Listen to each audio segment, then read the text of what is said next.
ba yung kamay mo? Wait lang. Lisa. Opo. Nay, pakihelp naman yung kamay niya na ikot ata sa kabila. Wala, mauna muna ako ha. Tapos pag may kailangan, lalo na ng apo ko, patawag lang ako kaagad. No. Ayan, dito. Adios, apo. Adios. Kamukha ni Lolo kasi. Ayan no, na. Oh, dito mo din ang tawa. Yung bata sa pinagsasabi mo. Alam mo, nainggit ka lang, Rita. Kasi nga, nahadlo ko na ang apo natin, pero ikaw hindi pa. Malis ka na't baka gabihin ka Atid mo na pa. lang ako sa labas, pinakamaingit. Sige po. Sige po, ingat po kayo, Day. Ano? Mauna na, ha? Oo. Pre. Pa. Oo. Sige. Oo. Hindi na. Ano, gutom ka na. Gutom ka na. Sige, sige, sige.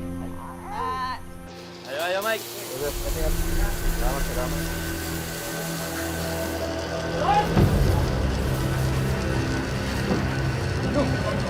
Inom! Uy, yung makina! Patayin nyo! Dito doon!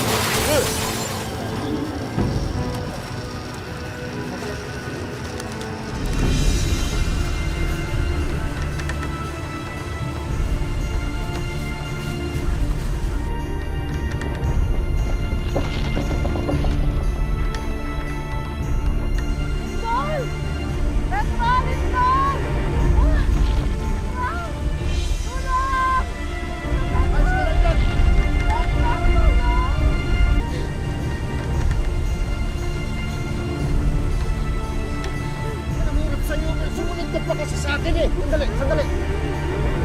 Ah!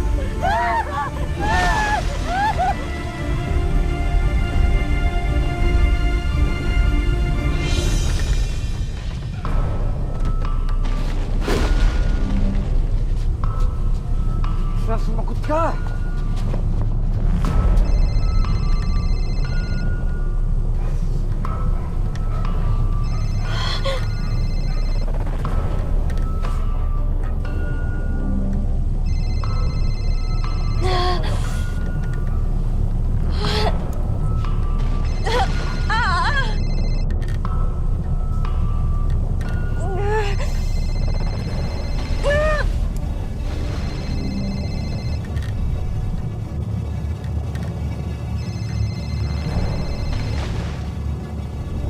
Tulong!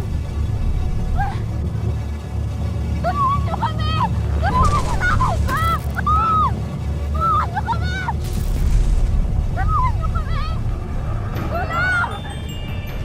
Patiin ako. Tulong! Tulungan niyo nanay ko! Tulong!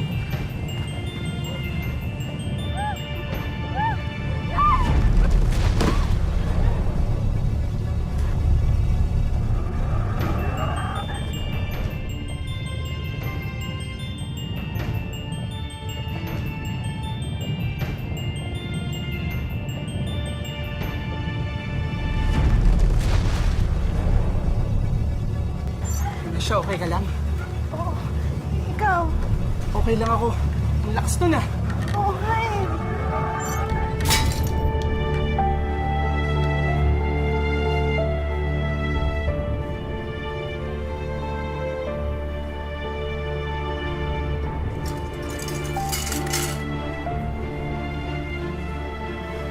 Kamusta na kaya si Lisa?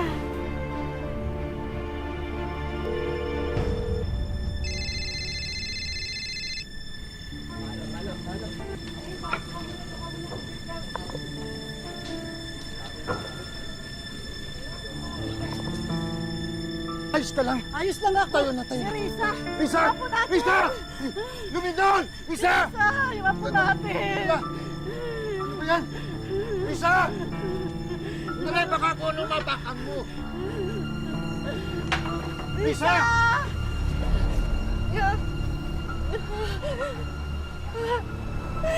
Oh, tulong!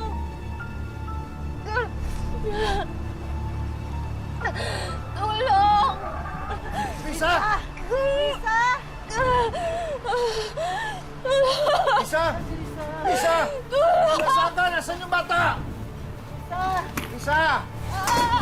Apo ka! Saan yung bata? Yung taas na Rita, baka mamaya mabagsakan ka ng Risa. Risa! Risa! Risa!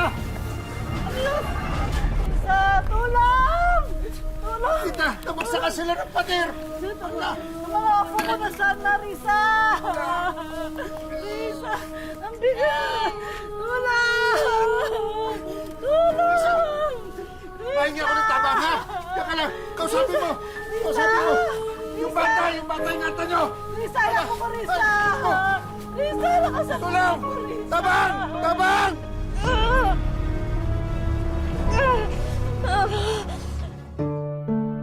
Noong ika-6 ng Hulyo ng taong ito, isang malakas na lindol ang tumama sa Kabisayaan. Sinira nito ang maraming istruktura, kalsada at mga tahanan. Ngunit higit sa lahat, marami itong buhay na winasak at permanenteng binago. Isa na rito ang pamilya ni Risa Rosales, isang ina na handang isakripisyo ang kanyang buhay para sa nag-iisang anak. Magandang araw po mga kapuso. Ako po si Vicky Morales at ito ang Wish Ko Lang.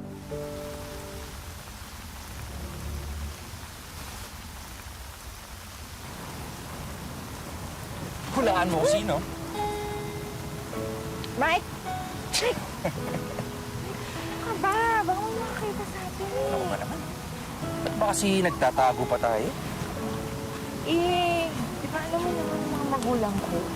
Ayaw pa nila ako magka-boyfriend. Tsaka gusto mo nila makapagtapos ako ng pag-aaral. Lahat naman siguro ng magulang, ganun, di ba? Ayaw nilang magka-boyfriend ka o ayaw lang nilang mahirap na kagaya ko? Ano ka ba? Anong ganun? Eh, siyempre. O, ikaw ba? Sige. Kapag nagkaanak pa tayo, gusto mo magka-boyfriend agad? Nagkaanak tayo? Oo. Bakit? Ayaw mo ba? So, ang ibig sabihin ba nito, gusto mong bumuo ng pamilya kasama ako? Ha? Mainit. Siyempre. Nakakita. Uy, umuulan. Lisa, I love you. I love you too. Halika na, umuulan na. Umuulan na.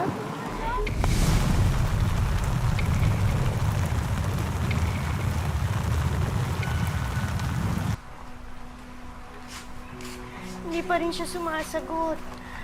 Nararamdaman ko may masamang nangyayari sa anak natin. Hayaan mo. Maya-maya pupuntahan natin sila, ha? O, sige, diyan ka lang, ha? May gagawin lang ako doon.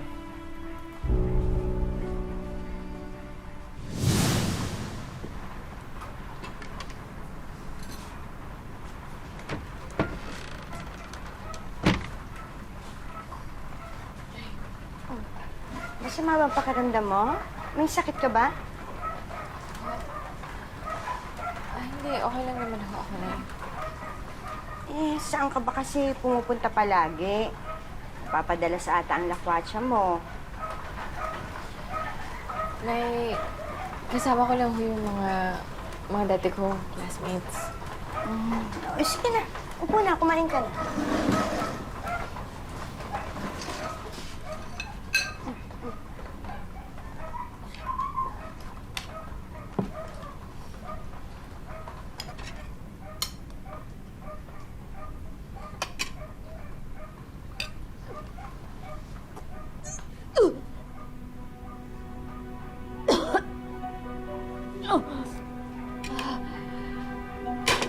Sino ama niyan? Nay, Ha? Sino ang ama niyan? Sino ang ama niyan?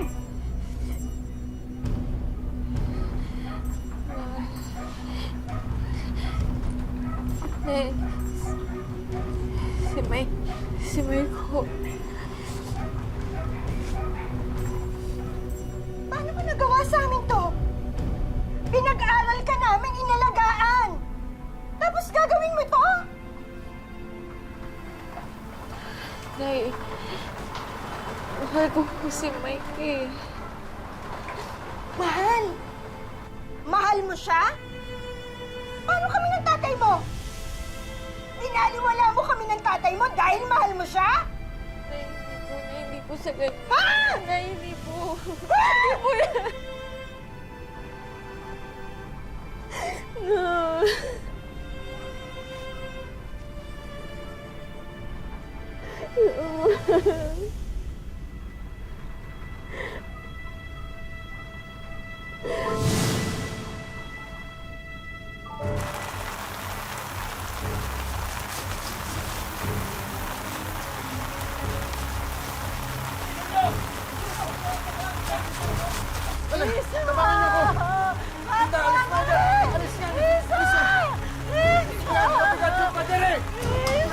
Ano gagawin natin? Isa!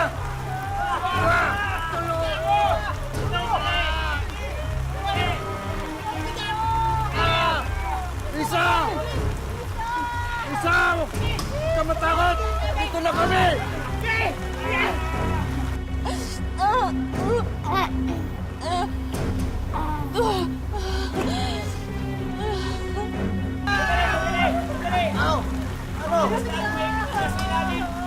Ano mabuting gawin?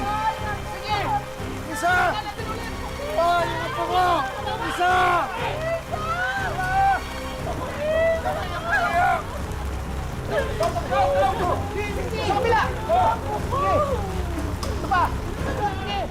Sa ilalim ng mabigat na gumuhong pader, unti-unting nanghihina na si Risa.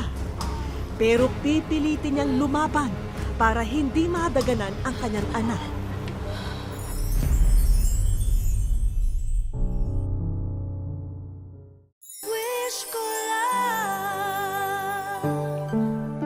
Nadaganan ang gumuhong pader si Risa at ang kanyang 5 buwang gulang na anak, habang ang kabiyak na si Mike walang kaalam-alam sa nangyari sa kanyang mag-ina. Kaya labis ang pag-aalala niya at nagmamadali ng makauwi sa kanila. Tulungan niyo kami.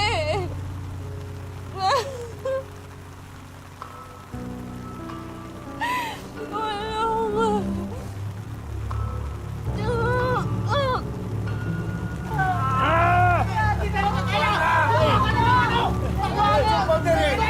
Ano ba ang gagawin?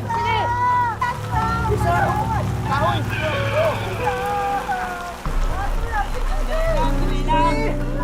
Kapit lang! Tulong.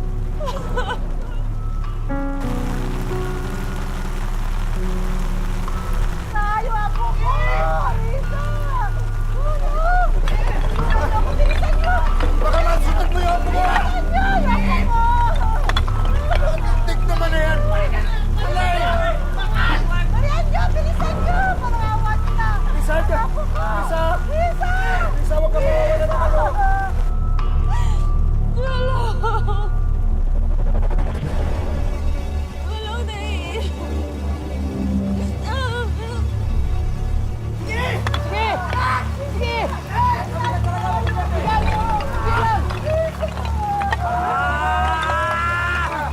Lisa, sandali lang! Hanap kami na ibang paraan! Hintay natin na sa bayan. Kunin nyo na lang kaya yun. Kakatawag lang sa bahay. Sarado na lahat ng kalsada. Baka matagal pa bago makarating dito. Sige na lang, buhatin na lang dito. Sige na!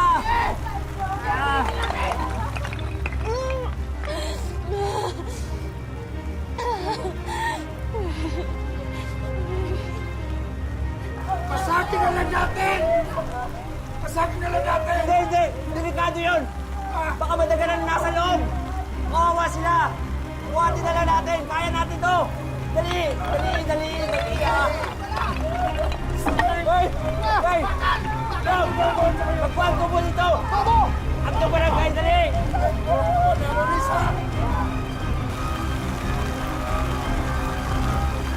Sige, sige!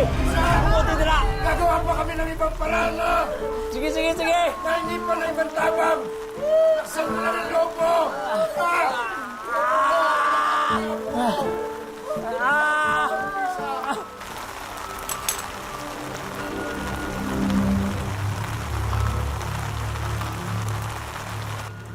halong pagod at panghihina na rin ang nagpapahirap kay Risa.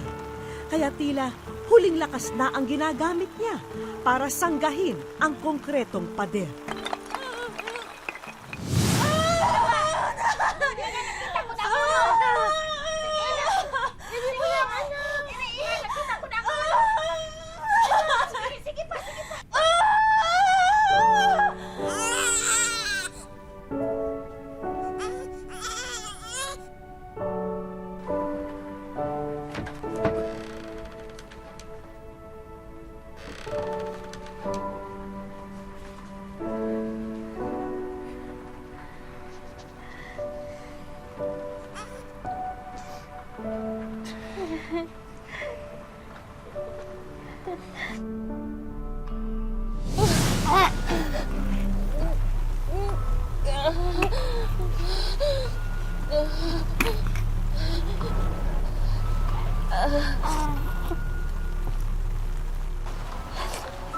Anak. Tatandaan mo, ha? Mahal na mahal ka ng nanay.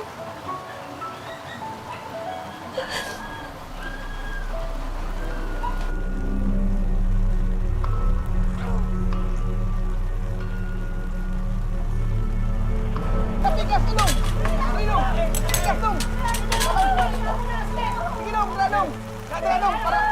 Kaya bukat yan, Inong! Dali! Oh! Oh! Oh! Oh! Bakit ko matagalan?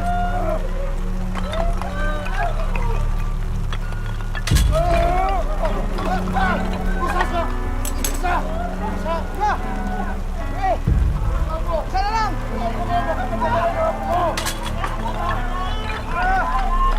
Dali lang eh! Sige! Isa! Isa!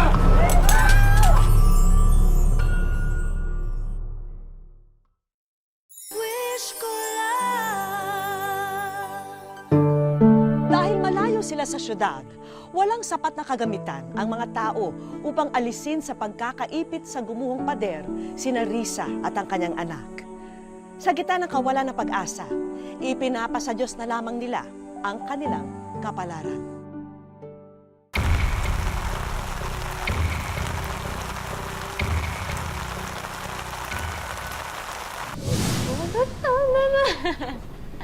Alis na ako, Palangga. Alis na ako, ha? Alis na daw tatay mo. Dali. Anak, alis mo na si tatay, ha? Kailangan mo nang kumayod. Para pa yan sa bunyag. Para doon, tsaka para sa pagpapakasal natin.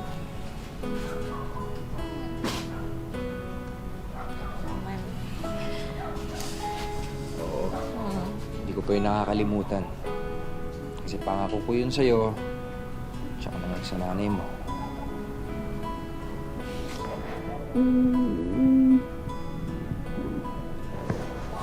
Pero alam mo, hindi naman natin kailangan magmadali eh. Dadating din yun. Ang tamang panahon.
Lisa!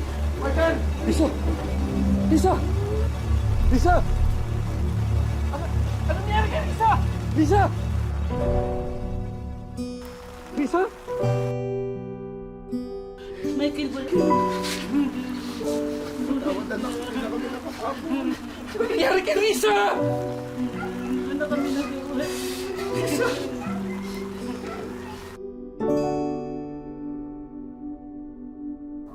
Sige na, baka malit ako sa trabaho ko. Ha? Sige, Sige. mag-ingat Bye, ka, anak. ha? Balikan kita dyan, ha? Balikan ko kayo. Bye na daw. Bye-bye. Sige. Bye-bye. Ingat ka. Risa!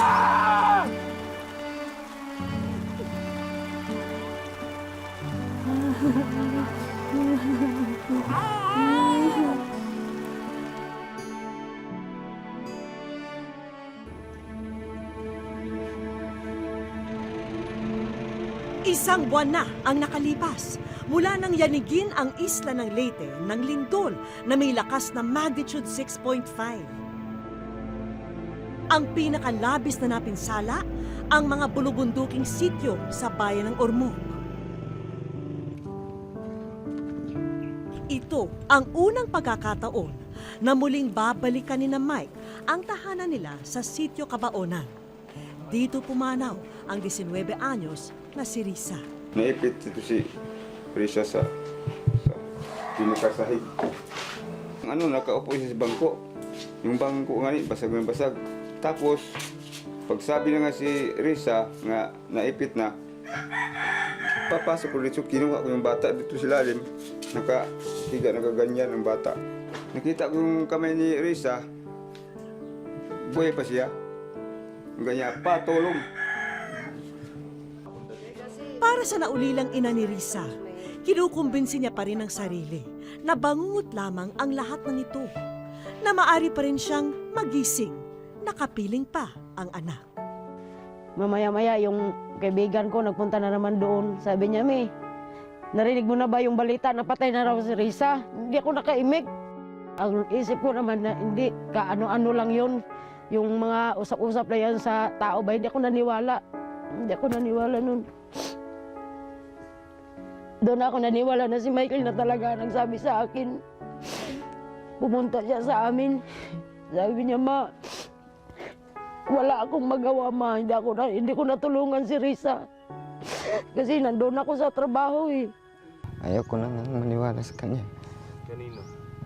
Sa Diyos. Kinuha na niya lahat sa akin. Pamilya ko, tas yung asawa ko. Matayog ang pangarap ni Risa para sa pamilyang itinataguyod nila ni Michael. Pero, papaano nga ba ito ipagpapatuloy ng kanyang kabiyak ngayong maaga silang pinaghiwalay ng trahedyang ito? Pangarap ni Risa ng sariling bahay namin. Tapos, magkasal kami. Mag-aaral siya. Para daw dalawa kami magtatrabaho. Kasi yung trabaho ko, hindi permanente. 2 buwan, tapos wala namang trabaho, tapos meron naman. Gusto niya yung 2 kami magtrabaho. Ganun pa man, kahit abala sa trabaho, hindi pinapalampas ni Michael ang pagkakataon na makapiling ang anak na si Chris. Kung nasan ka man, mahal na mahal kita. Tapos yung baby natin, di ko yung pababayaan. Palalakihin ko ng maayos. Paaaralin ko. Para naman sa mga magulang ni Risa, pinipilit na nilang bumangon paunti-unti at magsimula ng bagong buhay na malayo sa pinangyarihan ng trahedya. At sa pagkakataong ito, bahagi na sina Michael at ang kanilang apo sa kanilang mga plano. Gusto ko talaga na umalis na kami dyan eh. Kasi masakit eh. Makikita ko kung saan si Risa lagi magpunta, saan mag-upo. Risa, sana naman tulungan mo ako mag-alaga sa bata. Kasi alam ko na nandyan ka eh. Kahit kaluluwa ka pa, makarinig ka sa akin. tulungan mo na lang ako na mag-alaga sa bata. Wag mong anuhin siya na yung mag-iyak-iyak magabi. Yung tulungan mo na lang ako na walang sakit-sakit yung mga bata, yung bata. Siya alagaan ko yan hanggat lumaki. Habang buhay pa ako, mintas buhay pa ako, alagaan ko yan.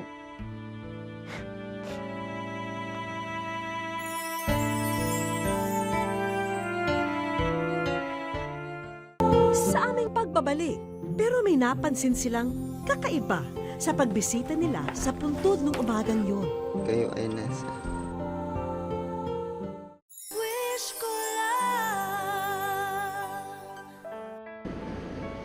Sa sementeryo namin sinamahan si Michael at mga magulang ni Risa ng sumunod na araw.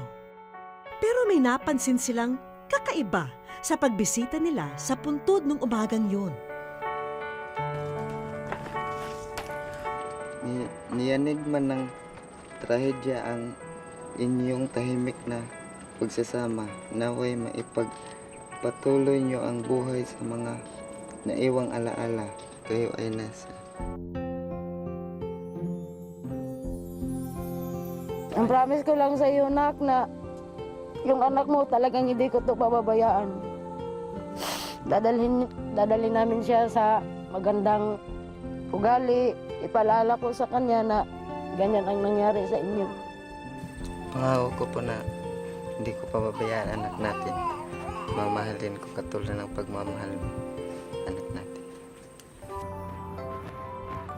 Para sa isang ina, wala na sigurong mas nakakapanatag pa ng kalooban kundi makita na kumpleto sa gamit ang kanyang sanggol, lalo na't nakadepende pa ito sa pag-inom ng gatas. Kaya naman sinigurado namin na hindi kukulangin si Baby Chris ng kanyang gatas at diapers. Salamat talaga sa inyo. Nandito yung asawa ko. Sobrang saya. Kasi may marami ng gatas ng baby namin. Alam din naming iniwan na ng ama ni Risa ang trabaho sa malayo para lamang mabantayan ang pamilya at apo. Kaya tumugon ang pamahalang bayan ng Ormoc sa inyong pangangailangan.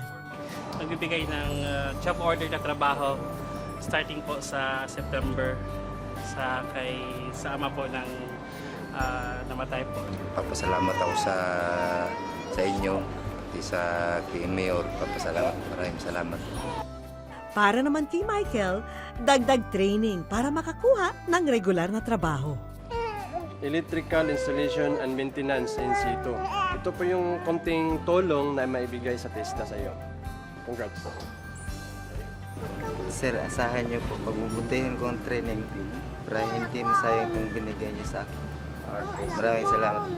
At eto naman ang para kay Nanay Nemesha na walang hinangad, kundi ang muling makapagsimula para sa mahal na apo. You're one of our beneficiary for housing. Okay? Okay. So, pwede na kayong bumakit doon sa area ninyo. Malaki talaga to kasi yun ang pangarap ko na makaalis na kami doon Gusto ko na talaga umalis doon. At para naman kay Baby Chris, dapat sanggol pa lamang ay pinaghahandaan na ang kanyang kinabukasan. Kaya naman ang pondong pinansyal na kanyang kakailanganin, pati ang panimulang ipon sa bangko, eto at ipinagkakaloob na sa munting anghel. Ma'am Becky, maraming salamat sa inyo. Malaking tulong na to sa amin sa bata. Maraming salamat. Hanggang sa huli, nagsakripisyo si Risa para kay Baby Chris Michael. Ngunit hindi raw dapat pagkaitan ng magandang kinabukasan ang bata. Pagpapatunay ito ng hangganan ng pagmamahal ng magulang sa kanyang anak. Maraming salamat po mga kapuso.